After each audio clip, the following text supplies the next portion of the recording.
ഇവിടെ ഒരു സ്ഥാപനം പ്രവർത്തിപ്പിക്കുന്നതിന് വേണ്ടി ജീവനക്കാരെ എടുക്കുന്നു, ആ ജീവനക്കാർക്ക് ജോലിയില്ലാതെ ശമ്പളം നൽകിക്കൊണ്ടിരിക്കുന്നു. അപ്പൊ ഇത് എന്താണ് നമ്പർ 1 കേരളത്തിൽ നടക്കുന്ന നമ്പർ 1 പ്രവർത്തനങ്ങളാണ്. യഥാർത്ഥത്തിൽ മന്ത്രി പറഞ്ഞതുപോലെ തന്നെയാണ്, സിസ്റ്റം തകരാറിലാണ്. ഇത് എന്റെ കുഴപ്പമല്ല, സിസ്റ്റത്തിന്റെ കുഴപ്പമാണ്. ഈ ചെരുപ്പ് തേയുമ്പോൾ ഇദ്ദേഹത്തിനെ പോലെയുള്ള ഡോക്ടർമാർ അവിടെ ചെന്ന് ഇതുപോലെയുള്ള ആശുപത്രിയിലെ ക്ലർക്കിനോടാണ് യാചിക്കേണ്ടി വരുന്നത്.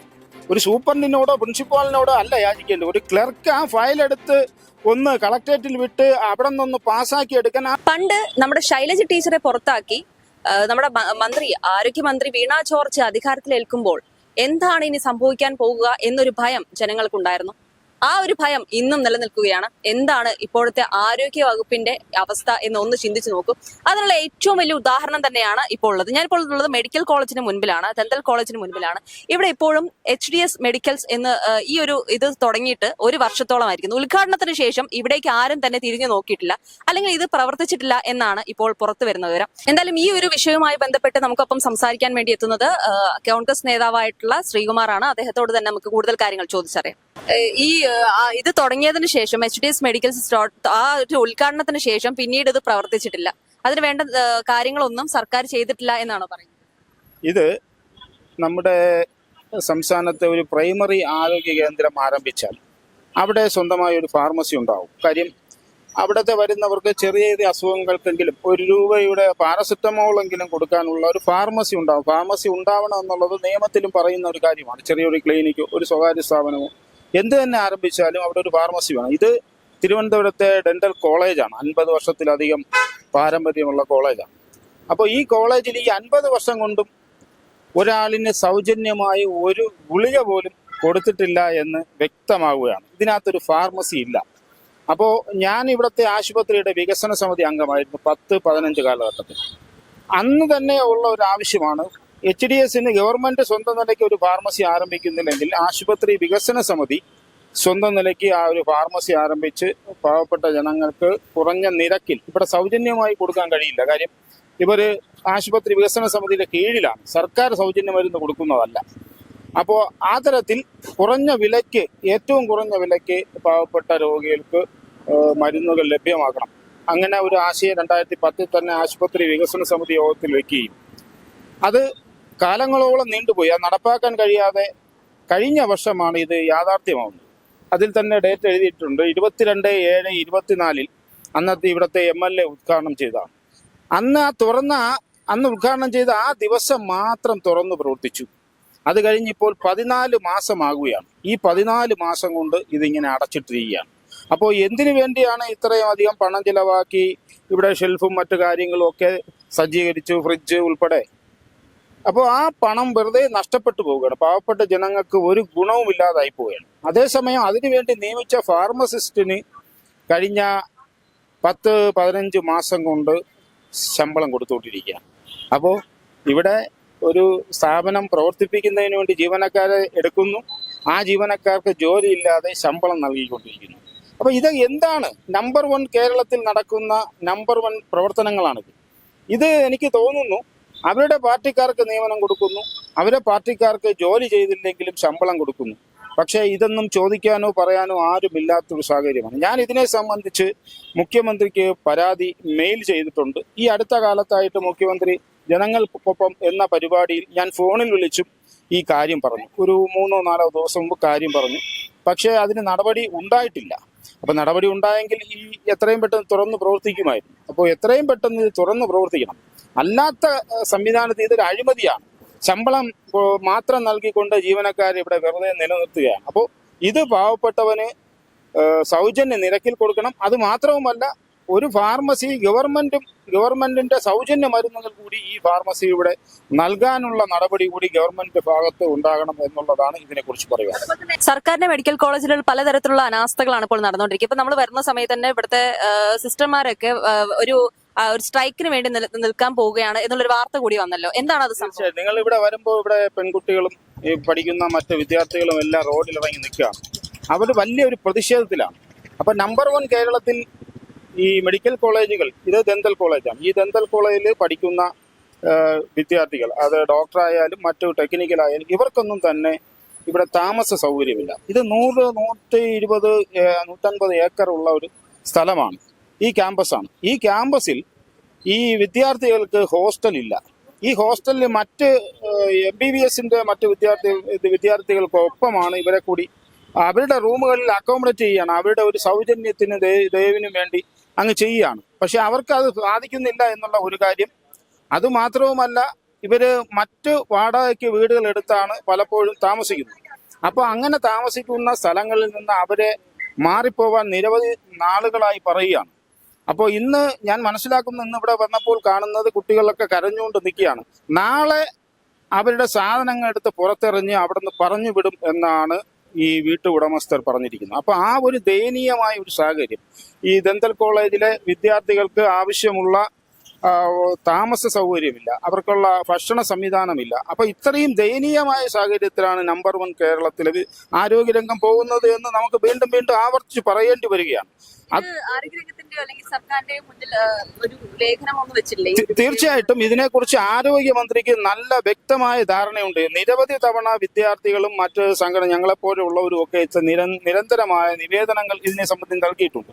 അതിൽ അവർ പറയുന്നത്, മെഡിക്കൽ കോളേജിന്റെ മാസ്റ്റർ പ്ലാൻ 820 കോടി രൂപയുടെ മാസ്റ്റർ പ്ലാൻ ഉണ്ട്. അതിന്റെ ഭാഗമായി അവർക്ക് കെട്ടിടം നിർമ്മിക്കും എന്നാണ് പറഞ്ഞിട്ട് തന്നെ 4, 5, 6 വർഷം കഴിയുന്നു. മാസ്റ്റർ പ്ലാൻ നിലവിൽ വന്നിട്ട് തന്നെ 5 വർഷം കഴിയുന്നു. ഈ 5 വർഷമായിട്ടും അവർക്ക് വേണ്ടി അത് സ്ഥാപിക്കാൻ കഴിഞ്ഞില്ല. ഞാൻ മനസ്സിലാക്കുന്നത്, മാസ്റ്റർ പ്ലാൻ ഉണ്ടാക്കാൻ പേപ്പറിൽ വരച്ച് വെക്കാം, എഴുതി വെക്കാം മാസ്റ്റർ പ്ലാൻ എന്ന്. പക്ഷെ അവിടെ ഈ കെട്ടിടം നിർമ്മിക്കണമെങ്കിൽ ആവശ്യത്തിന് പണം വേണം.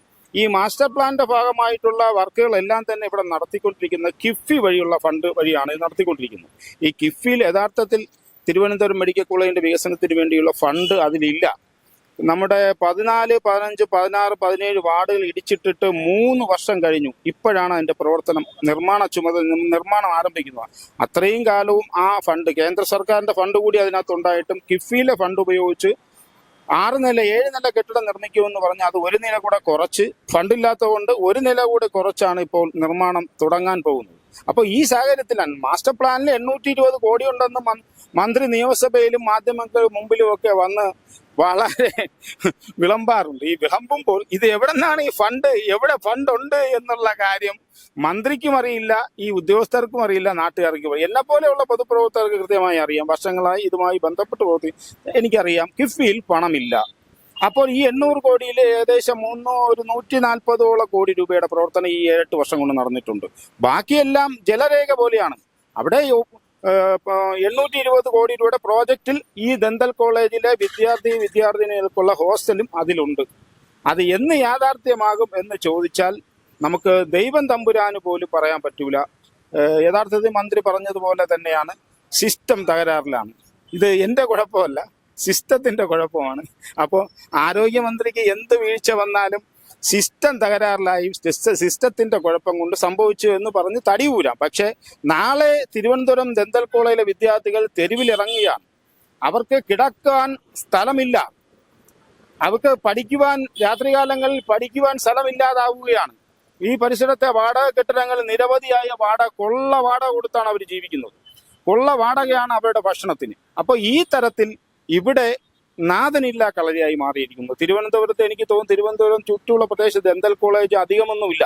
കേരളത്തിൽ ആകമാനം ഒരു 5-6 ദന്തൽ കോളേജുകളാണുള്ളത്. അപ്പോൾ ആ കോളേജുകൾക്ക് അടിസ്ഥാന സൗകര്യങ്ങളില്ല. ഈ കുട്ടി പഠിക്കുന്നവർക്ക് പഠിക്കുന്നതിന് വേണ്ടി അടിസ്ഥാന സൗകര്യമില്ല. അതുമാത്രവുമല്ല, ഈ ആശുപത്രിയിൽ കിടത്തി ചികിത്സിക്കാൻ ഒരു സംവിധാനമില്ല.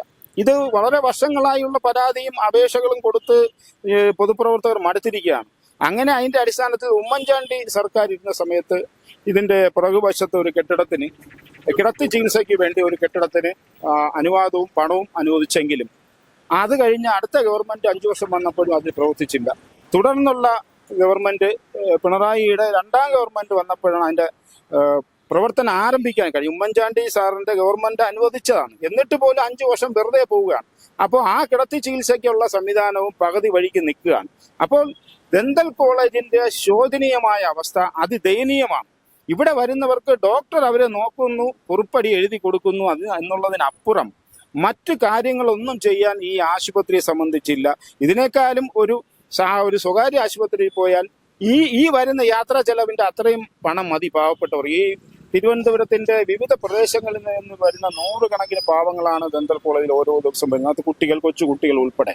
അപ്പൊ ശരിക്കും പറഞ്ഞു കഴിഞ്ഞാൽ നമ്മുടെ ആരോഗ്യമന്ത്രി വീണ ജോർജ് എന്ന് പറയുന്ന നമ്മുടെ ആ തെരഞ്ഞെടുപ്പ് സമയത്തുള്ള ആഹ്ലാദം മാത്രമേ ഉള്ളൂ. അത് കഴിഞ്ഞു കഴിഞ്ഞാൽ ജനങ്ങളുടെ ആരോഗ്യകരമായിട്ടുള്ള കാര്യങ്ങളിലൊന്നും ഒന്നിനും ഒരു വികസനവും കൊടുക്കുന്നില്ല, ഒരു കാര്യവും നടക്കുന്നില്ല. അതിപ്പോ എന്നെ പോലെയുള്ള ഒരാൾ പറയുന്നതിനേക്കാൾ ഡോക്ടർ ഹാരിസ് പറഞ്ഞത് മാത്രം ശ്രദ്ധിച്ചാൽ മതി. അദ്ദേഹം പറഞ്ഞല്ലോ, നടന്ന് നടന്ന് നടന്ന് ചെരുപ്പ് തേഞ്ഞു. ഈ ചെരുപ്പ് തേയുമ്പോൾ ഇദ്ദേഹത്തിനെ പോലെയുള്ള ഡോക്ടർമാർ അവിടെ ചെന്ന് ഇതുപോലെയുള്ള ആശുപത്രിയിലെ ക്ലർക്കിനോടാണ് യാചിക്കേണ്ടി വരുന്നത്. ഒരു സൂപ്രണ്ടിനോടോ പ്രിൻസിപ്പാളിനോടോ അല്ല യാചിക്കേണ്ടത്. ഒരു ക്ലർക്ക് ആ ഫയലെടുത്ത് ഒന്ന് കളക്ടറേറ്റിൽ വിട്ട് അവിടെ നിന്നൊന്ന് പാസ്സാക്കി എടുക്കാൻ ആ ക്ലർക്ക് പോലും അതിന് തയ്യാറാവുന്നില്ല. അത് ഇതിനകത്ത് ചോദിക്കാൻ ആരുമില്ല എന്നുള്ളത് ഇവിടുത്തെ എല്ലാ പിയൂൺ ഉൾപ്പെടെയുള്ള ജോലിക്കാർക്ക് മനസ്സിലായിട്ടുണ്ട്. ഇവിടെ ചോദിക്കാനുള്ള, കുറ്റം ചെയ്താൽ ശിക്ഷയില്ല. ഇപ്പൊ മോട്ടിച്ചുകൊണ്ട് പോയാൽ അറിയാമല്ലോ, ശബരിമല മോട്ടിച്ചവർക്ക് സുഖജീവിതമാണ്. അവരെ ഇന്ന് വരെ അറസ്റ്റ് ചെയ്യുന്നില്ല, ആ പ്രതി ചേർക്കുന്നില്ല. കോടതി ഇടപെട്ടാൽ മാത്രമേ ഇവിടെ നീതി നടപ്പാവൂ എന്നുള്ള ദയനീയമായ സാഹചര്യമല്ലേ നമ്മൾ കാണുന്നത്. പക്ഷേ ദന്തൽ കോളേജ് പോലുള്ള ആശുപത്രിയിൽ കോടതി എന്ത് ഇടപെടാൻ എന്നുള്ളതാണ് മറ്റൊരു കാര്യം. നമുക്ക് കോടതിയിൽ പോയി എന്നെ പോലെയുള്ള പൊതുപ്രവർത്തകർക്ക് പോയി ഹൈക്കോടതിയിൽ പോയി ഒരു പരാതി കേസ് നൽകണമെങ്കിൽ എത്ര രൂപ വേണം? അപ്പൊ നമ്മളെ പോലെയുള്ളവർക്ക് അത് പറ്റില്ല. അപ്പം പണം, സാധാരണക്കാരന്റെ കയ്യിൽ പണം ഉണ്ടെങ്കിൽ കേസ് പറഞ്ഞ് ഇതൊക്കെ നടപ്പാക്കുക. അതാണ് ഇന്നത്തെ ഒരു അവസ്ഥ. സത്യത്തിൽ ആരോഗ്യമന്ത്രി നിയമസഭയിൽ ഇവിടെ എല്ലാം ശരിയാണ്, എല്ലാം ഓക്കെയാണ്, മരുന്നുണ്ട്, എല്ലാ സംവിധാനവും. നിങ്ങൾ ആശുപത്രിയിൽ പോയി നോക്കൂ, ഒരു മരുന്നും ഒരാളിനും കിട്ടാനില്ല, കിടക്കാൻ സ്ഥലമില്ല. അപ്പൊ അത് തീർച്ചയായിട്ടും ഇത് സൗജന്യമായി മരുന്ന് കൊടുക്കാനുള്ള സ്ഥലമല്ല. ഇത് ആശുപത്രി വികസന സമിതിയുടെ കീഴിൽ പണം കൊടുത്ത് മരുന്ന് വാങ്ങാനുള്ള ഒരു ഫാർമസിയാണ് അടച്ചിട്ടിരിക്കുന്നത്.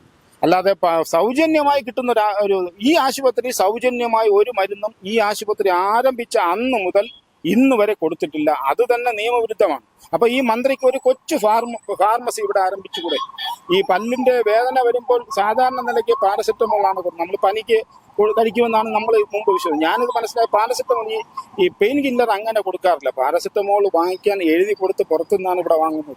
പല്ലിന്റെ വേദന കൂടുമ്പോൾ കുട്ടികൾക്കുൾപ്പെടെ പാരസെറ്റമോൾ പോലും ഇവിടെ നിന്ന് സൗജന്യമായി കൊടുക്കുന്നില്ല. അത്ര ദയനീയമായ സാഹചര്യമാണ് ദന്തൽ കോളേജിലെ രോഗികൾക്കും പഠിക്കാൻ വരുന്ന വിദ്യാർത്ഥികൾക്കും അധ്യാപകർക്കും എല്ലാം തന്നെ ഇവിടെ ദുരിതപൂർണമായ ഒരു സാഹചര്യമാണ്. ഈ സാഹചര്യത്തിൽ നിന്ന് ഒരു അവസാനം വരണം. ഈ ആശുപത്രിക്ക് ഒരു ഉയർത്തെഴുന്നേൽപ്പുണ്ടാവണം. ഈ ആരോഗ്യമന്ത്രി ഇനിയെങ്കിലും യാഥാർത്ഥ്യങ്ങൾ കണ്ട് മനസ്സിലാക്കി ചെയ്യേണ്ട പ്രവർത്തനങ്ങൾ, ഈ PR വർക്കിന്റെ പ്രവർത്തനങ്ങൾ ഒന്ന് മതിയാക്കിയിട്ട് ചെയ്യേണ്ട പ്രവർത്തനങ്ങൾ എന്തെന്ന് മനസ്സിലാക്കി ഇത് പാവപ്പെട്ട ജനങ്ങൾക്ക് വേണ്ടിയാണ് എന്നുള്ള യാഥാർത്ഥ്യം മനസ്സിലാക്കി എത്രയും പെട്ടെന്ന് ഈ പറഞ്ഞ കാര്യങ്ങൾ, കുട്ടികളുടെ കാര്യമായും ഫാർമസിയുടെ കാര്യമായും ഇവിടുത്തെ അധ്യാപകരുടെ കാര്യം അറിയാമല്ലോ. അധ്യാപകർ റിലേ സമരത്തിലോട്ട് പോവുകയാണ്, OP ബഹിഷ്കരിക്കാൻ പോവുകയാണ്. അപ്പൊ OP ഡോക്ടർമാർ ബഹിഷ്കരിച്ചാൽ ഈ മെഡിക്കൽ കോളേജിൽ പാവപ്പെട്ട രോഗി വന്നിട്ട് എന്താണ് കാര്യം?